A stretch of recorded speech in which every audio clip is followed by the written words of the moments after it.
তার সূচনা বক্তব্য দেওয়ার জন্য। চলতি সপ্তাহে যথাসময়ে নির্বাচন আয়োজন নিয়ে শঙ্কা জানিয়েছিল বড় রাজনৈতিক দলগুলো। জুলাই সনদ গণভোট নিয়েও ঐকমত্যে আসতে পারেনি তারা। এর মধ্যেই সোমবার বিএনপি 237 আসনের প্রার্থী ঘোষণা করেছে। দিনাজপুর সদর থেকে বেগম খালেদা জিয়া, যেখানে কয়েকটি প্রশ্নের জট খুলে যায়। বিশেষ করে দলের চেয়ারপারসন খালেদা জিয়া নির্বাচন করবেন কিনা এ নিয়ে ছিল অস্পষ্টতা।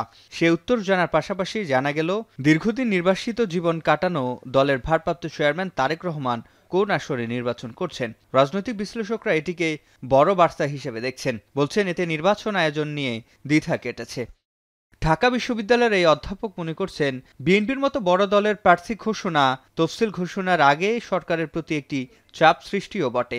এতে সরকারের নির্বাচনী প্রস্তুতি আরও জোরালো হবার আশা করাই যায়।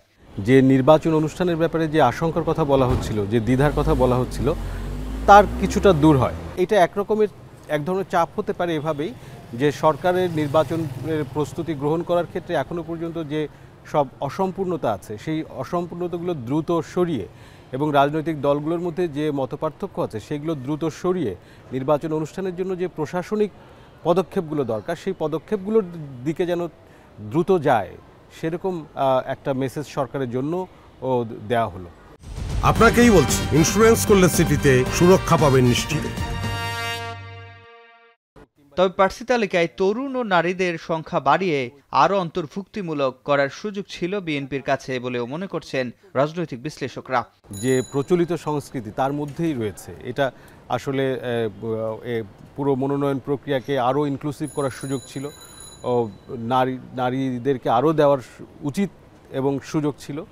কেউ কেউ মনে করছেন তফসিল ঘোষণার আগে প্রার্থী ঘোষণা করাই দলটি মাঠের প্রতিক্রিয়া জানার সুযোগ ও নিয়ন্ত্রণের যথেষ্ট সময় পাবে। সে সাথে বাকি 63 আসনে সমমনাদের পাশাপাশি মনোনয়ন বঞ্চিতদেরও দেওয়ার সুযোগ থাকবে। সার্বিক রিয়েকশনটা মাঠ পর্যায়ে সে বোঝার একটু সময় পাচ্ছে এবং সেটাকে নিয়ন্ত্রণ করারও সে একটা সময় পাবে। আমার মনে হয় না যে 63টা সিট দিয়ে কারোর সাথে জোট করবে বিএনপি, সেটা কি আমার কাছে মনে হয় না। যারা আসন পায়নি তাদের আসনকে বাদ দিয়ে অন্য কোনো আসনে দেয় কিনা সেই ধরনের ভাবনা চিন্তা আছে কিনা সেটাও হয়তো হইতে পারে। এদিকে মনোনয়ন বঞ্চিতদের তাৎক্ষণিক নেতিবাচক প্রতিক্রিয়ার জেরে দলীয় শৃঙ্খলা ভঙ্গের অভিযোগ এনেছে বিএনপি। এরই মধ্যে বেশ কয়েকজনকে বহিষ্কারও করেছে দলটি। সে সাথে বৃহত্তর স্বার্থে দলের পক্ষে ঐক্যবদ্ধভাবে কাজ করার নির্দেশনা দিয়েছে শীর্ষ নেতৃবৃন্দ।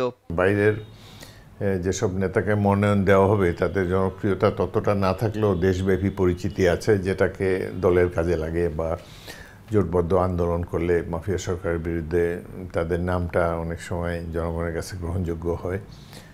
সেই জন্য এলাকায় তত পরিচিতি না থাকলেও তাদেরকে এইটুকু স্যাক্রিফাইস করার জন্য দলের নেতৃবৃন্দ অনুরোধ জানিয়েছে। যদিও এখনও সমমনা ও আন্দোলনের সহযোগী দলগুলোর জন্য কতগুলো আসন বরাদ্দ রাখা হয়েছে সেটি স্পষ্ট করেনি বিএনপি। সিফাত শাহরিয়ার, এখন, ঢাকা।